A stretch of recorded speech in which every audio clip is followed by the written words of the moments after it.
Why do some businesses sell the same product cheaper and still survive, while others charge more and struggle? This is happening because of how they price their products. Pricing strategy can make or break business profitability, market position, and customer perception. If you do it right, then you could dominate your niche. But if you do it wrong, you might end up with unsold inventory or razor-thin margins. In this video, we'll cover 6 key strategies under 2 main umbrellas: cost-based pricing and competition-based pricing. We'll start with the cost-based ones that includes cost-plus pricing, markup pricing, and target return pricing. Then move into the competition-focused approaches like competitive pricing, going rate pricing, and economy pricing. I'll explain each one step by step: what it is, how it works, the formulas involved where applicable, real-world examples, the pros and cons, when it's best to use it, and even some common pitfalls to avoid. This is going to be a long one because we're going all in.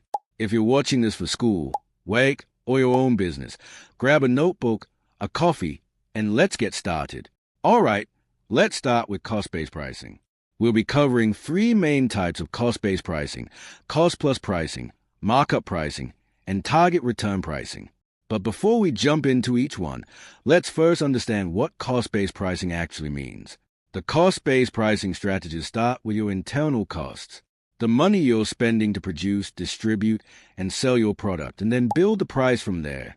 It's like saying, okay, this cost me X to make, so I'll charge Y to cover that and make a profit. It's super common for new businesses or those in industries with stable costs, like manufacturing or retail. The big advantage here is that it's simple and ensures you don't sell at a loss, but it can ignore what the market is willing to pay or what competitors are doing. Now let's discuss the first type of cost-based pricing, which is cost-plus pricing. This is probably the most basic form of cost-based pricing. Here's how it works. First, you calculate the total cost of producing 1 unit of your product, including both fixed costs like rent and salaries, and variable costs like materials and labor. Then, you add a fixed percentage or amount on top as your profit margin, which gives you the selling price. So basically, the formula is the selling price equals the unit cost plus the profit markup. So, if your total cost per unit is $10 and you want a 20% profit margin, you'd add $2. That's 20% of $10, making the price $12. Now, why do businesses love this? It's predictable and easy to calculate. Imagine you're a small bakery making cupcakes. Your ingredients, baking time, and overhead add up to $2 per cupcake. You add a 50% markup for profit, so you sell them for $3 each. Simple, right?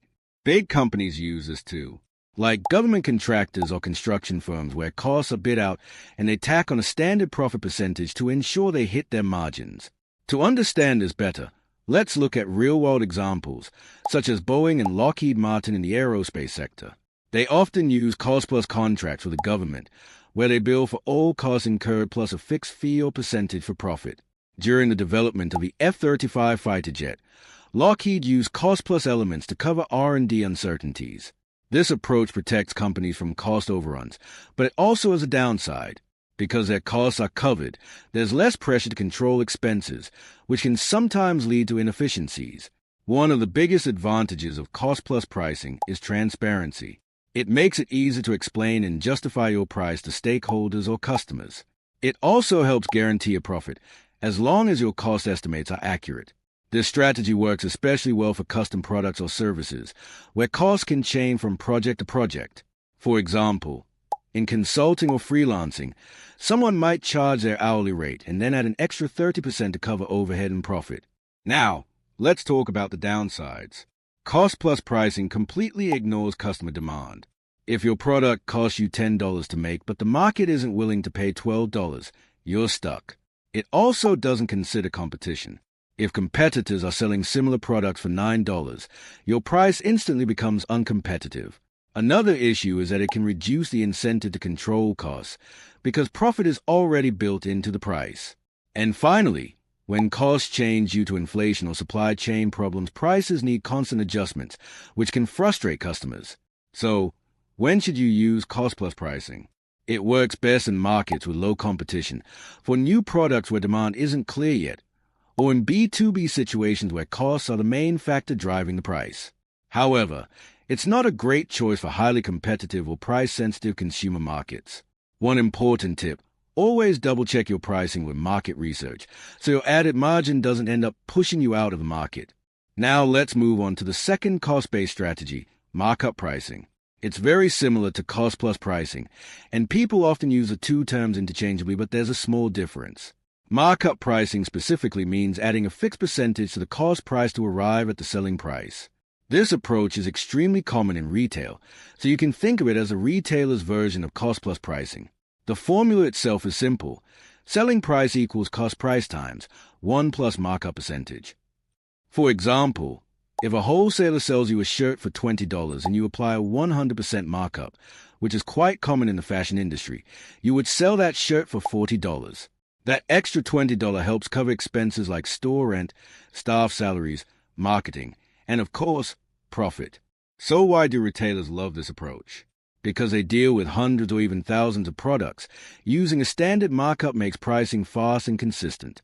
For example, grocery stores might apply a low markup of 5 to 10% on everyday staples, but much higher markups, sometimes 30 to 50% on specialty or premium items. It's efficient, quick, and doesn't require deep cost analysis for every single product. Let's look at some real-world examples. Take retailers like Walmart or Target. They buy products in bulk at wholesale prices and then apply markups depending on the product category. For example, electronics might get a 15 to 20% markup, while clothing often has a higher markup to account for trends and potential markdowns. The benefits of markup pricing are: it's simple and works well for businesses with a lot of products. It also helps maintain consistent profit margins across different items. Plus, it's flexible. For sales or promotions, you can just temporarily reduce the markup without redoing your whole pricing strategy. The drawbacks are, markup pricing doesn't take into account what customers actually value or what competitors are charging. If your supplier raises costs, your prices go up too, which could cost you market share. Overpricing is also a risk. Think about when bookstores used to mark up books 40 to 50% before Amazon shook things up. And for online stores, hidden costs like shipping can eat into your markup, cutting into profits. Markup pricing works best for retailers, wholesalers, or any business that buys products rather than makes them. It's ideal when costs are stable and competition isn't too intense. A quick tip: segment your markups. Keep them low on loss leaders to draw customers in, and higher on impulse buys or high-margin items to maximize profit. Now let's move on to target return pricing, the third cost-based strategy. This one is more goal-oriented. Instead of just adding a flat markup, you set a price to achieve a specific return on investment or a profit target. In other words, it's like saying, I invested $100,000 in this product line, and I want to get 20% back this year. The formula is simple. Selling price equals total cost plus desired return, divided by expected units sold. For example, if your total costs are $500,000, you want a $100,000 return, and you expect to sell 10,000 units. The price per unit would be $500,000 plus $100,000, divided by 10,000 equals $60 per unit. Target return pricing works especially well in capital-intensive industries, where you need to recoup large investments quickly, such as tech companies or pharmaceutical firms, where R&D costs are huge. Let's look at some real-world examples. In the auto industry, companies like Ford or GM use target return pricing when launching new models, like the Ford F-150. They factor in development costs, factory setup, and then set prices to hit a specific return on investment. So, if they've invested billions, they price the trucks to achieve, say, a 15% return over expected sales. Another example is pharmaceutical companies like Pfizer. After spending billions on drug trials, they set prices to recover costs plus a target profit, especially before patents expire. The benefits of target return pricing are: it aligns pricing with business goals, like funding growth or paying dividends.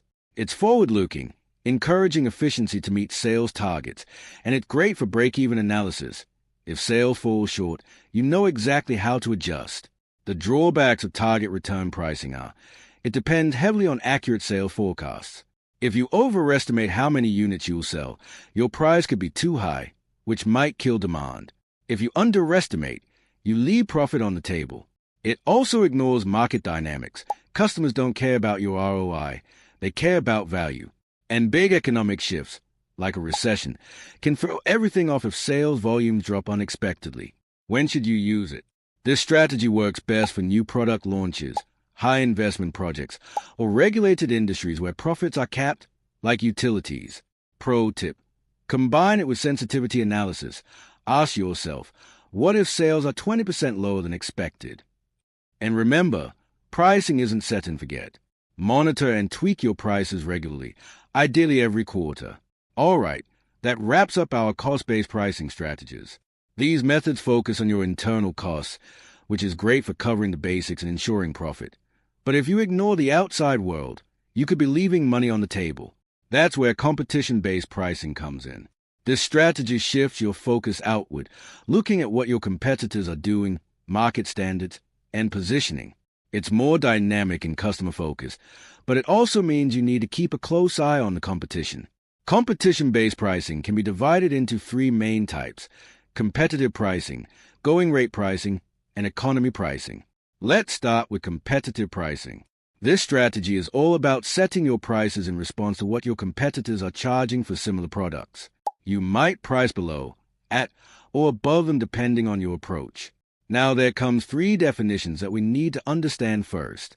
If you price lower to gain market share, it's called penetration pricing. If your price match competitors' price and you want to compete on quality, it's called parity pricing. If you price higher to signal superiority, it's called premium pricing. There's no strict formula here. It's mostly about benchmarking. Tools like price tracking software can help you monitor rivals in real time. For example, if a competitor sells a smartphone for $800, you might price yours at $750 to undercut them, or $850 if your phone offers better features. Why use competitive pricing? In saturated markets, it helps prevent price wars and keeps customers from switching to competitors. This is especially common in e-commerce. Amazon's algorithm, for example, adjusts prices dynamically based on what competitors are charging. Real-world examples: airlines like Delta and Southwest constantly monitor each other's fares. If Southwest drops a ticket to $99, Delta might match it or go slightly lower, say $89, to stay competitive. In the tech world, Samsung often prices its Galaxy phones strategically against iPhones, slightly lower to attract value-conscious buyers, while still maintaining a premium brand image.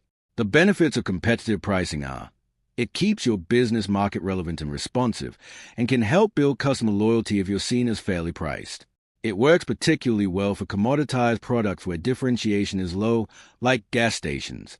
The drawbacks are: it can trigger price wars, which erode profits for everyone. You might undervalue your own costs or unique offerings, and it relies on accurate competitor data. What if your competitors are actually losing money on those prices? In some cases, like oligopolies, it could even raise antitrust concerns if it looks like collusion. IT is best for mature markets with direct competitors, such as consumer electronics or groceries. Pro tip: use competitive pricing as a starting point, then layer in value-based elements. Tools like PriceBuy or Google Shopping can help you track competitor prices in real time. Next up is going rate pricing. This is a subset of competitive pricing where you simply follow the prevailing market price, the going rate. No complicated calculations here. You just look at what everyone else is charging and match it. It's as a kind of herd mentality in pricing. How it works: you survey the market, find the average, and set your price there. For commodities like wheat or oil, the going rate is determined by exchanges. In retail, consider generic drugs. Pharmacists typically charge a standard rate after the patent expires. Let's look at some real-world examples. Ride-sharing apps like Uber and Lyft often mirror each other's surge pricing or base rates to stay competitive. Coffee chains are another example. Starbucks might price a latte at $4.50 because that's the going rate in urban areas, similar to Dunkin' or local cafes. The benefits of going rate pricing are: it's low risk, customers expect it, so there's rarely backlash. It's easy to implement without deep analysis, and it can build trust in transparent markets. The drawbacks are: it ignores your actual costs. If yours are higher, you could lose money. It can stifle innovation, since there's little incentive to differentiate when prices are uniform. and it can lead to stagnation, like in regulated utilities. When to use it? This strategy works best in highly competitive, price-transparent industries like commodities or services with little differentiation, like basic insurance. Avoid it if you have a unique selling point. Pro tip: use going rate pricing defensively while building your brand strength, so you can eventually move to a premium pricing strategy. Finally, let's talk about economy pricing. This is another competition-based strategy, but with a twist. It's all about stripping down to the bare essentials and offering super low prices to attract budget-conscious buyers. Think no-frills, high-volume sales. How it works: minimize costs wherever possible, use cheaper materials, limit marketing, and cut unnecessary extras. Then price just above cost to cover the basics, relying on volume to generate profit. Let's look at some real-world examples. Dollar stores like Dollar Tree or discount airlines like Ryanair use this approach. They offer essentials at rock-bottom prices, $1 items or $20 flights, by cutting extras and amenities. Even Walmart's great value brand uses economy pricing on generic product to compete with name brands. The benefits of economy pricing are: it works well for price-sensitive customers and helps you gain market share fast. Selling a lot means profits add up over time, and it can keep premium competitors out. The drawbacks are: margins are very low, so you need huge sale volume, and any slowdown hurts. It can also hurt your brand image, making it look cheap. Raising prices later can be hard without losing customers. And if costs go up, your profits can take a hit. It's best for mass market products, entry-level items, or times when people are tight on money. Tip: pair economy pricing with upselling. Get customers in with low prices, then offer higher tier options. To wrap up, pricing strategies can make or break your business. We covered two main types. Cost-based pricing. Focus on internal costs. Cost plus. Add profit markup to total costs, e.g., $10 cost plus 20% equals $12 price. Pros: simple, guarantees profit. Cons: ignores demand competition. Best for customer B2B. Markup: multiply cost by 1 plus percentage, e.g., $20 cost x2 equals $40 price. Pros: fast for retail. Cons: supplier hikes hurt. Best for stable costs. Target return: price for specific ROI, e.g., cost plus return, unit sold. Pros: goal-oriented. Cons: relies on sale forecasts. Best for high-investment industries. Competition-based pricing: focus on market competitors. Competitive: benchmark rivals, penetration, low, parity, match, premium, high. Pros: market responsive. Cons: risk of price wars. Best for saturated markets. Going rate: match average market price. Pros: low risk, easy. Cons: ignores your costs. Best for commodities. Economy: low prices via cost cutting. Pros: attracts budget buyers. Cons: thin margins. Best for high volume basics. My final advice: no single pricing strategy is perfect. Blend them.